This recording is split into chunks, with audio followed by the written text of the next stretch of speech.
La parole ce matin au nom du chef du gouvernement de la République, le docteur Gary Conille, en vue de procéder à l'installation de l'ingénieur Raphaël Hosty comme nouveau ministre des Travaux publics, Transport et Communication. Je dois vous dire que cette installation se fait dans un contexte extrêmement critique pour le pays, comme tout le monde le sait et le voit. Critique notamment pour la population de la zone métropolitaine. Haïti dans un carrefour critique. Dans nous tout cas, n'a vivre le pays à genoux. Toute infrastructure crasée. Tout bureau l'État, un peu partout, notamment dans le sous la Graba. Tout côté dans le pays, dans Port-au-Prince notamment, c'est Fatra. Route crasée. En plus, fort, direction générale d'INEPA a été fait ces dernières années pour te bailler de l'eau potable dans la population. Et côté, on va même avoir accès. Permettez-moi très rapidement dire un petit mot sur l'ingénieur. L'ingénieur aussi que j'ai l'honneur d'installer dans cette fonction aujourd'hui.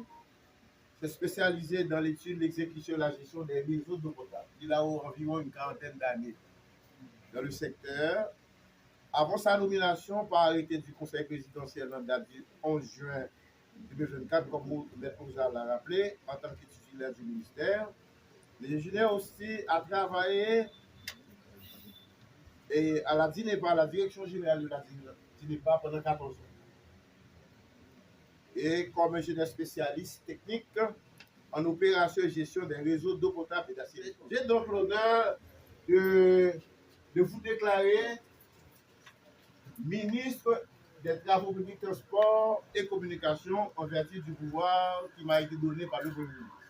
En effet, je vous exprime mes derniers mots avec mon statut de ministre et j'accueille avec un grand esprit de convivialité l'ingénieur Raphaël Hosty, qui vient d'avoir le mandat d'intervenir au niveau de l'exécution de la politique sectorielle qui a pour nom Travaux publics, Transport et Communication.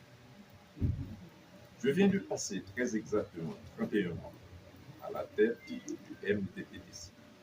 Il s'agit d'un parcours plein d'expériences inestimables. Ensemble, nous nous sommes efforcés de répondre dans une conjoncture particulièrement difficile et surtout dans la région métropolitaine de Port-au-Prince où les techniciens ne pouvaient pas se déplacer aisément d'un point A à un autre pour accomplir notre mission. Ensemble, nous avons réalisé et mis en chantier plusieurs projets dans 9 départements du pays. Ensemble, nous nous sommes préoccupés de la formulation des politiques publiques pour nous convenir des tâches à accomplir. Ce n'est point ici l'expression d'une totale satisfaction. Les circonstances globales, si elles nous étaient plus favorables, nous aurions pu faire davantage pour répondre aux attentes des populations.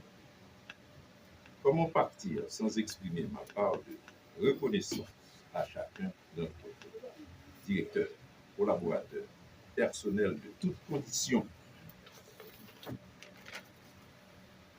Votre grand esprit de collaboration, je l'oublierai jamais et particulièrement, je vous dis grand merci.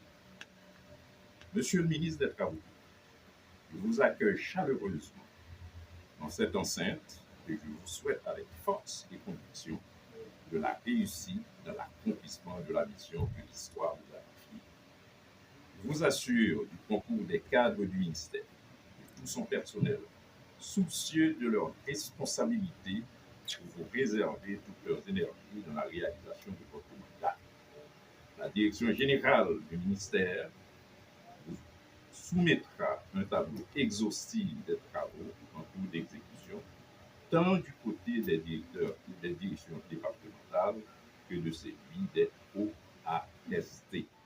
Le ministre des Travaux publics, Transport et Communication, en cette période charnière de notre histoire nationale. Je mesure pleinement l'ampleur de la tâche qui m'attend et les défis considérables auxquels nous sommes confrontés.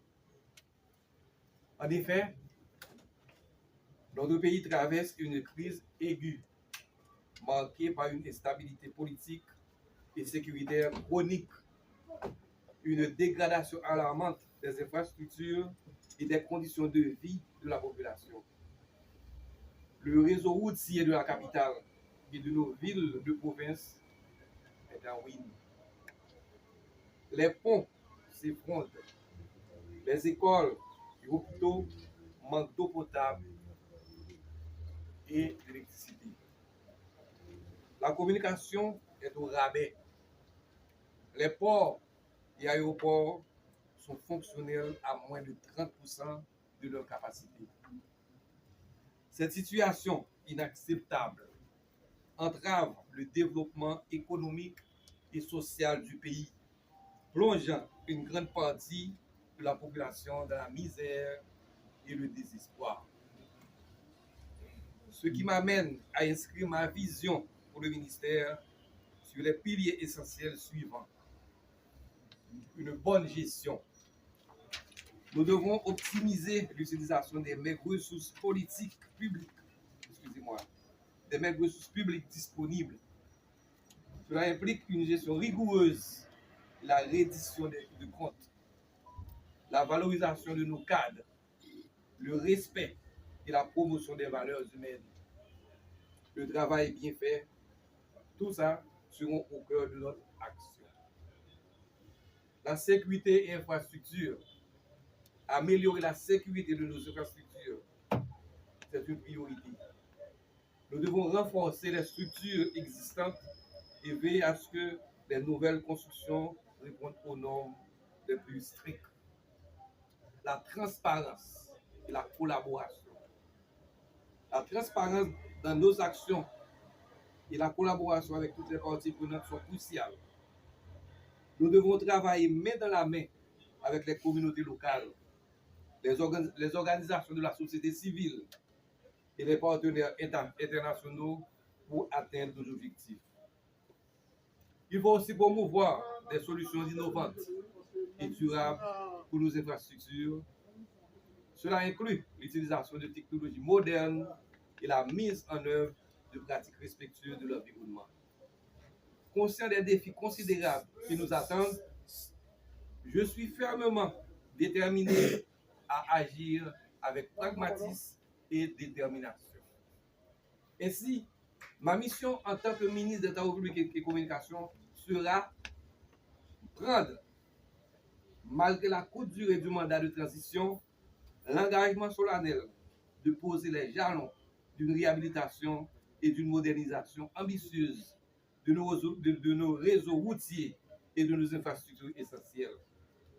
Cette initiative cruciale permettra de désenclaver les différentes régions du pays, de fluidifier le transport des biens et des personnes et de stimuler la croissance économique, ouvrant ainsi la voie à un avenir plus prospère pour Haïti.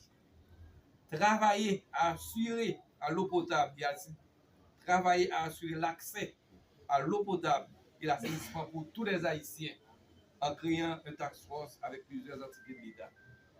Car il s'agit d'un droit fondamental et d'une condition essentielle pour la santé et le bien-être de la population.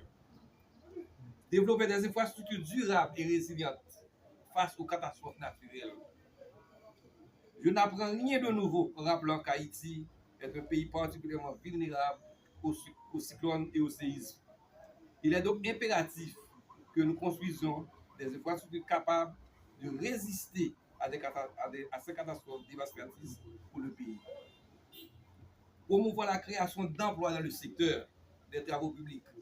Ce secteur peut être un important moteur de croissance économique et de réduction de la pauvreté. Renforcer les capacités de nos aéroports suivant notre mission. Mesdames et messieurs, dans cette démarche, mes premières actions prioritaires seront axées sur 2 points urgents. Préparer et atténuer les impacts de la saison cyclonique. Renforcer les systèmes d'alerte précoce et d'évacuation. Déblayer les voies d'accès et les infrastructures critiques. Débuter la réhabilitation des routes les plus vulnérables. Identifier les axes routiers prioritaires. Mobiliser les ressources nécessaires et les partenariats. Assurer une transparence et une recevabilité stricte de la gestion des fonds. Ces actions immédiates visent à protéger les populations et à stimuler l'activité économique dans les zones les plus touchées. Elles constituent la première étape de programme ambitieux de modernisation des infrastructures d'Haïti. Chères collaboratrices et collaborateurs, je sais que la tâche est immense, mais je suis déterminé à la mener à bien avec courage, détermination et patriotisme. Je suis convaincu que grâce à l'effort collectif de tous les Haïtiens, nous pouvons transformer notre pays et lui offrir un avenir radieux. Je vous invite donc à vous joindre à moi dans cette lutte collective. Notre objectif est clair, garantir le bien-être des communautés à travers des services publics efficaces et des infrastructures fiables. Je serai votre serviteur, à votre écoute et loyal envers la République. Ensemble, nous devons former une équipe forte, solidaire et prête à relever les défis pour le bien-être de tous. Je vous remercie d'avance de votre collaboration et de votre soutien. Vous pouvez compter sur moi, sur mon engagement total pour mener à bien cette mission.